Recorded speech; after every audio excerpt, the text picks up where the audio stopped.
Hackers are getting really, really good at emulating legitimate user behavior and legitimate application behavior. So if you're only looking at email, if you're only looking at web security, if you're only looking at EDR on the endpoint, you're missing more than half the picture. So if you can see those patterns together, be like, Tom got an email from his buddy, the friendly prince, went to a website we've never seen before, PowerShell ran on his machine, strange new process. Any one of those is not grounds for conviction, but when you lay them together, it's clearly this is a ransomware attack.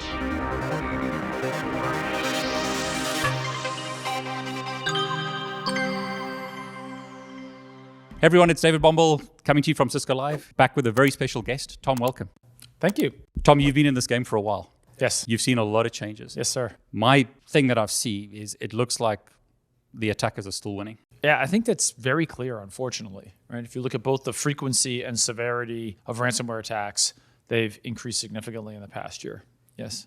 So, I mean, based on your experience and what you're seeing, what's the solution to this? Well, so let's take a step back and look at how we get where we are. Yeah. For decades, the way the industry has worked is there's just physics behind the fact that small companies can innovate faster than big companies. Yeah. That's just sort of how it works. And so a new security problem would pop up, and there'd be a little cluster of companies that would form to solve that problem. I was part of that. I was part of the founding team of a company called Ironport. We stopped spam. That's all we did. We're really, really good at stopping spam. And so the strength of these focused, let's call them point solutions, allowed sort of rapid adoption from the part of the customer. The problem is after 20 years of this, the customer has built up quite a tool set. Like many big enterprise customers will have 150 different security tools. Wow. And if you talk to security professionals, a good buddy of mine is the CEO of a company called Attack IQ. They measure, you're familiar with them, right? They measure the effectiveness and preparedness of a customer along the MITRE ATT&CK framework. Yep. And he'll tell you, it's not that people don't have tools deployed, it's that they don't have them deployed correctly. So tool sprawl is a big problem. And again, if you use kind of the common sense factor of like, hey, this has been going on for decades, there's ubiquitous deployment of state-of-the-art EDR solutions, state-of-the-art next-generation firewall, sort of advanced identity solution, and I bought a cloud CNAPP, right, cloud native application platform, yet we see the frequency and severity of ransomware increasing. So we've got to think differently. And the alternative approach here is what we call a platform approach. Okay. Now, if you've been in the industry for a while, as I have, you may approach that with a little skepticism. I used to, I'm a security startup person, and I would listen to big vendors like Cisco talk about platforms. I'm like, that's code for like, buy all the stuff from me. The reason why I think there's been a significant shift in the industry is that what we're seeing is that the signal to noise ratio in any one domain is so low that it's very, very difficult to say, I caught this stuff. Yeah. Very, very difficult, right? And the reason for that is that attackers are getting really, really good at emulating legitimate user behavior and legitimate application behavior. So if you're only looking, for example, at email, if you're only looking at web security, if you're only looking at EDR on the endpoint, or you're only looking at NetFlow, you're missing more than half the picture.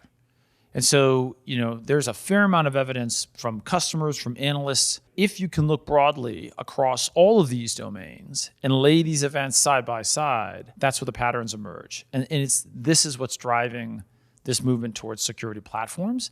At the end of the day, it's efficacy. Which means we stop ransomware more effectively than you would with the combination of a best-of-breed email filter, a best-of-breed EDR solution, a best-of-breed firewall, and a best-of-breed identity, right?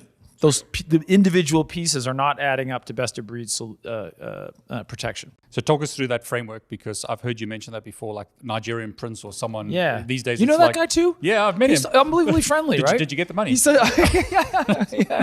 he wanted to give me money. All I just had to do was give him my bank account, right? Like, laughable email, and yet still someone out there is like, oh, he's a wonderful. He was so helpful. Like, wow, they're clicking on it, right? So 80% of we have an incident response business, a pretty large one. And so 80% of our, Talos, correct. 80% of the ransomware attacks we saw last year started with a phishing email. Yep. And so the phishing email takes you to a website, and more this website looks just like a real website, right? It's indistinguishable from... And the domain name is hard to read. And the domain, and exactly. Google domains made it worse with the zip and all the rest of it. You got it, right? Yeah. But this domain just appeared 24 hours ago, right? So you don't know that it's bad. You don't know that it's good. It's unknown. You click on the link thinking it's a photo share site, and something starts running on your machine. You don't know what it is. all of a sudden PowerShell is running, right? PowerShell spawns some new process that we've never seen before. You can't just delete a process because it came out of PowerShell. That would be like me telling your audience that PowerShell is the root of all evil. It's not. Well, maybe it is, but like A lot of people like PowerShell for that reason. Yeah. Exactly, right? No, PowerShell is a legitimate tool that people use. System administrators use it. But just like with the phishing email, 80% of the ransomware attacks we saw last year came from an unknown process, meaning not known bad, not known good, just like this new process, which in turn spawned from PowerShell. So if you can see those patterns together, be like, Tom got an email from his buddy, the Friendly Prince, went to a website we've never seen before.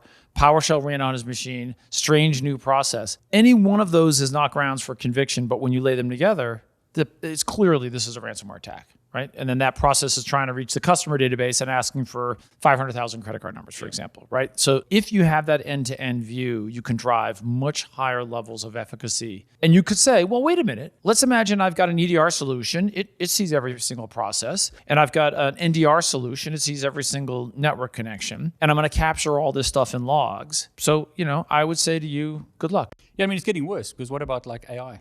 Rather than a Nigerian badly written email, users are going to click on AI-generated spear phishing. This stuff is emails. Indistinguishable from real content. But my point about the logs is that logs have been around forever. Yeah, it's not solving this. It doesn't solve the problem because by definition of a log, it's a summary. It's summary data, right? And so when you have these really, really sophisticated attacks that look like real stuff, you need to be as close to the data path as you possibly can. So the difference between a traditional SIM, which is a log aggregator, and what we're doing, which is XDR, is that a SIM thinks in days, weeks, months, even years, you're storing that data. A SIM is looking at summary data, right? An XDR is as close to real time as possible. An XDR is not looking at summary data. It's looking at I want to see every packet. I want to see every process. I want to see not just the email, but I want to see the MIME encoding of the email. I want to know like the metadata around the email, right? I want to see every click on the website. So I want to see as much resolution as possible. And then I want to throw that data away. I want to process it, assimilate it. And what comes out of an XDR is a high fidelity alert stream, right? And those are just two fundamentally different philosophies. So, I mean, the products that were announced today, we can start with something simple like a firewall, but I want to talk about some of the other products. Yeah. So to be clear, the XDR is something we announced just a few weeks ago at RSA.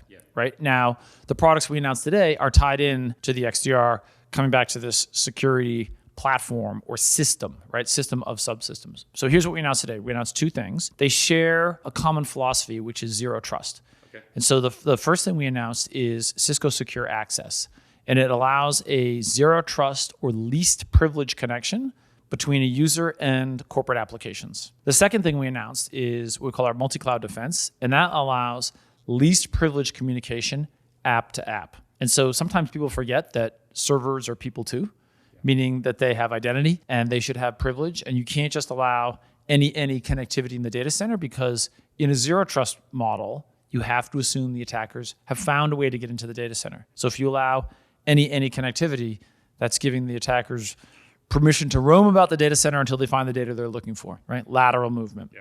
So we're able to implement a least privilege model for both of them. Make sense? Yep. Yeah. Okay. So maybe I'll start by talking about what we do with Cisco Secure Access. So the principle of zero trust network access, ZTNA, has been around for years. It's not a new idea at all. And I had a room full of customers today, and I asked them, show of hands, who has a zero trust program underway already? Every single hand went up in the room. And so, there might be a few that haven't started, but pretty much everyone has done something. And I said, okay, cool. Now another show of hands, who is also running a VPN? And every single hand went up in the room, right? So why, right? Why is that? Well, here's why. Typical enterprise is going to have a large population of applications, and businesses are all driven by, Mark Andreessen famously said, software is eating the world, right? So businesses are driven by these software applications, and they're making custom apps. And sometimes it's a little dumb app. It's like, it's the thing that schedules the metal delivery that we need to make the bezels on our watches or whatever. Well, okay. But without that, you don't schedule the metal delivery and production is impacted, right? So the way those apps were architected, they were built in a world where you had a data center. It was the old trust model, right? So when you're on network, you're trusted and you had full connectivity. And if you're off network, you use a VPN to get on the network and you have full connectivity. That model died officially, in my opinion, the day that a HVAC vendor at Target, you know what I'm talking about, right? An HVAC vendor had an affected machine and the attackers came through, a heating vendor, and they were able to get into the point of sale systems for one of the largest retailers in the world. Not good, right? And so then we realized, okay, we've got to put these zero trust frameworks in place where we kind of put like watertight compartments. So we want the IT team to access IT apps. We want the sales teams to be able to access sales apps, but we don't want salespeople getting into those IT apps. Common sense. The problem is, in order to implement that, you need a thing called an app connector. And an app connector is a fancy name for a proxy or a gateway. Proxies these days are all built around HTTP, and so web traffic. But many of those applications, like that thing that schedules the metal, bezels or what have you, they may be built in a world that didn't anticipate proxies, and they don't work nicely with a proxy. So apps like SAP that are multi-channel are not going to work in an app connector. Apps that do server-side initiation, so if they're doing software distribution, not going to work in an app connector. So you can put some of your apps in the zero trust framework, but virtually every customer I've met still has to have a VPN for like the long tail of apps, and so you're presenting the user with this two-headed dog. Right? One of them is the zero trust model. The other is sort of the traditional model. And the analogy I always make is, if you were a user and you went to get a glass of water, could you imagine if someone asked you, would you like that water delivered with an iron pipe or a copper pipe? Or today we have a special, we're delivering it with plastic pipes. Like, what? Yeah, who cares? Yeah, who cares? I turn the tap on, I fill my glass, I turn the tap off, I'm off to the next task. So we're asking a user to choose what is effectively a tunnel or pipe. And so this is the kind of the punchline at Cisco, is that the company that brought you the VPN is killing the VPN, right? We're plumbers. Whether it's an IPsec connection terminating into a VPN concentrator or an HTTP connection terminating into a zero trust gateway, that's copper pipe versus plastic pipe. User doesn't know, doesn't care, shouldn't be asked to choose the type of plumbing. And they're going to make the wrong choice. Yeah, exactly. Well, I'll tell you, this is a true story. Yeah.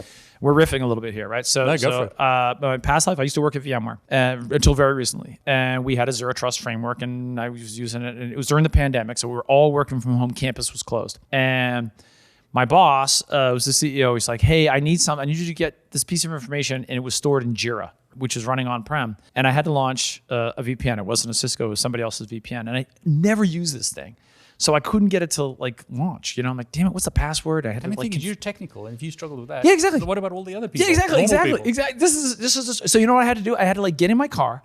I had to drive to campus. Campus is closed, but I had to get up right next to the building and get on the Wi-Fi, and then I could access the Jira. And I said to myself, I will make it my life's work to never have this happen to anyone ever again.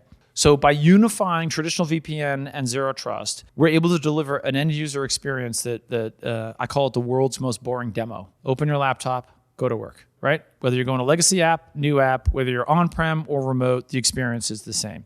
We're unique in being able to do this. There are other people. If you listen to Palo Alto, you listen to Zscaler, they're going, oh, no, we do the same thing. The devil's in the details. You actually are able to run a VPN connection and a zero trust together. No, is the answer. We think this is a unique point of differentiation, evidenced by the fact that so many customers are running VPN and zero trust side by side. Did you want to talk about some more of the products? Yes. I don't want to stop your flow. I love you going. Okay, cool. So what we talked about is a way to deliver that zero trust user to app at scale, right? Across every configuration, old apps, new apps, SaaS apps, premise-based, et cetera. Mobile devices. This is another thing we announced, is that we've been working with Apple to build this capability into iOS. So no client necessary, no thing to download. So just automatic. Yeah, just automatic. Yeah. And so it's called iCloud Private Gateway, terminates into the Cisco Security Cloud. And so seamless end user experience. The goal is to frustrate the attackers, not to frustrate the users. I mean, that's the problem. You just think of different users. I mean, if you couldn't get a piece of software to work, how can you expect people not to click on some AI-generated email or something? Right. No, we make the assumption that people are going to click and the users are in. That's why zero trust exists, right? There's no way you can train humans not to make mistakes. I love humans. I'm one of them. We constantly click on dumb things. Now let's talk about that app-to-app connectivity. So people have been putting apps on the public cloud for a decade more, right? And there are all kinds of ways to build a direct connection from a private cloud to a public cloud. There's a thing called a direct connect, right? So the connectivity is in place, but generally it's a VPN style connectivity where anything running on the public cloud can talk to anything running in the private cloud. And so I had a customer that had hundreds of VPCs that they were running on Amazon. They had another hundreds of them on Azure, and then like 50 on Google. And in one of those VPCs that had internet access, a developer put an instance and left the default password. Password, well, I don't know that specific story, but go on. You can guess. Like you can passwords guess. on GitHub. Yeah, exactly. Right. And so there's bots that are out there that are just looking for this. They found it, landed code on that box. And then from that, oops, it's a development environment, but I had internet access. The attackers were able to get all the way back into their premise and into their source code. No bueno. Right. And so we need to put those watertight compartments in place, just like we do user to app. App to app needs a least privilege model. Yeah. You think that's easy? It's not. And here's why, is that everything in the private cloud is built around some form of IP address, right? A VLAN, a network segment, a VRF, however you're describing the application, there's an IP address as the source of identity. When you go to the public cloud, a workload could be made up of Redshift and Lambda and S3. There's no IP address in that at all. It's identity. It's the identity of these services. And so as you want to make a least privileged connection from one to the other, you need a translation layer that speaks IP address on one side and identity on the other. This is what we've introduced. So it's called Cisco Multi-Cloud Defense, and allows you to describe a workload in the language of the workload on Amazon or on Google or on Microsoft Azure. And then conversely, you can describe the target in a private cloud customer database in the language of the private cloud. So it's a little drop down. I want this workload here, described here, click, click, click, to talk to this customer database here that works in this IP, VRF, API, URL, whatever it is, and then brings those two things together.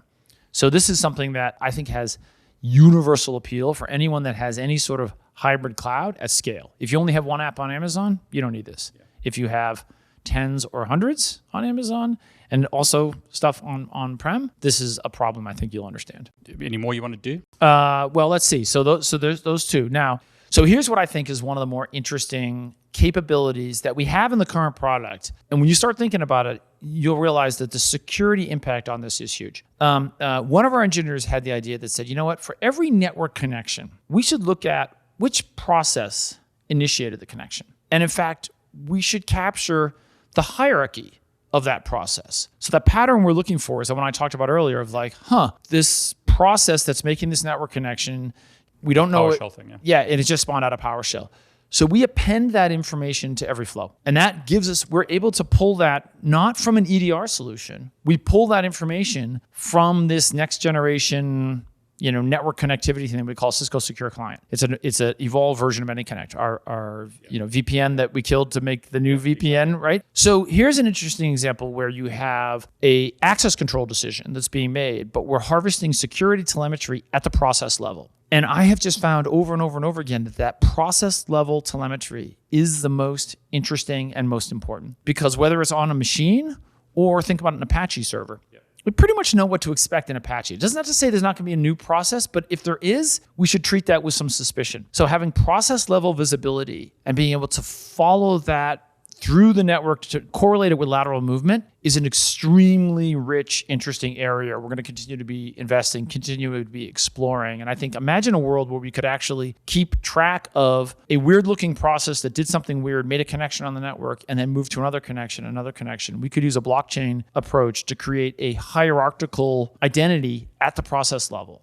So we have capabilities that are shipping today that do this on a laptop, but being able to extend that to pretty much any form of compute, I think it's going to create a really, really rich set of signals for security that allow us to identify friend or foe more accurately than you could do without that. And that goes to XDR. It's 100% goes to XDR. And let's call it security analytics in general, because I think in the data center, we can do really, really great things if we understand process level and network level communication and put those two together, like in real time. Yeah. Not trying to harvest that out of logs, because it's talk about a needle in a haystack, right? There's a lot of processes and there's a lot of connections. And if you're trying to correlate them, that's tough. The damage is already done. And the damage is exactly to be like, oh, by the way, I want to let you know that last week you got broken into, Thanks a lot.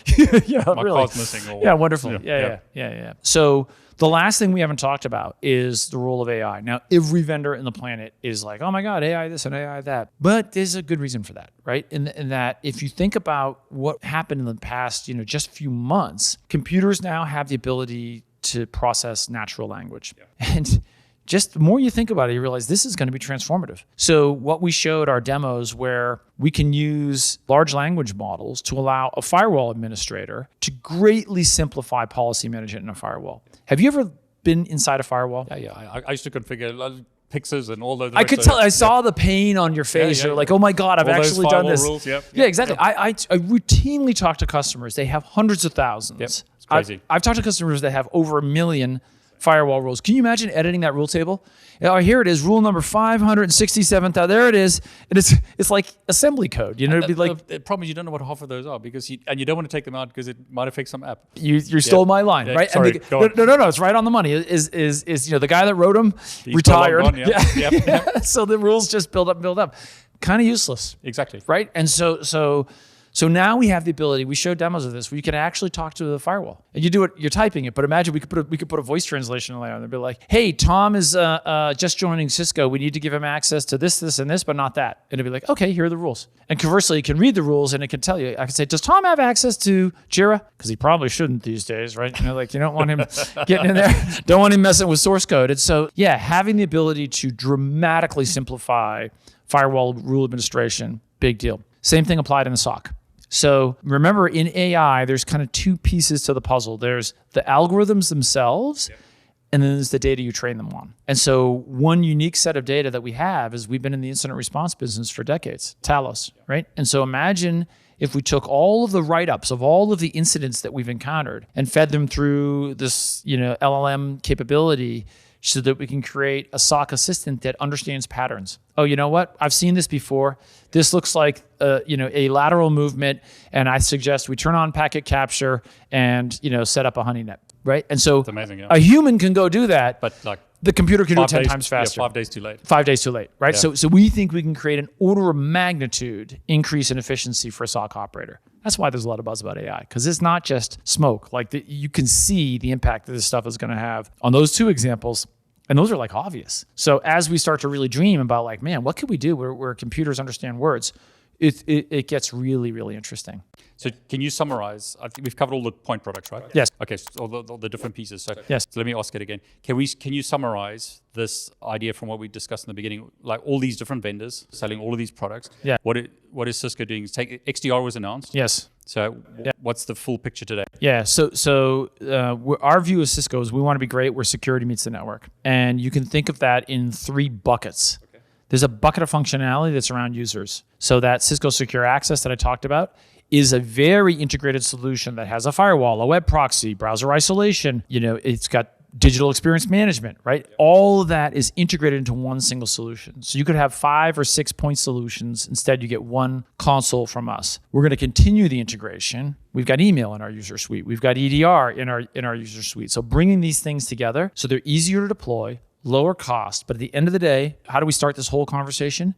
Efficacy, right? We'll deliver a better outcome, better catch rate, better protection than you would get if you deployed even really, really good point solutions for email, web, EDR, and connectivity. So that's the vision. Yeah, that's brilliant. Okay, Tom, thanks so much for sharing. Yeah. But before we wrap up, anything else you want to say before we close? We love security. No, look, I just want to say this. I've seen a lot of your talks. Yeah. And what I really like is you've been in the game a long time. You cut out all the noise and you just give it straight. And that's what I really appreciate it. So well, you seem to understand. I appreciated the questions. No, of course, yeah. Good. Brilliant. Okay. Thanks, Tom. Yeah, thanks for having me.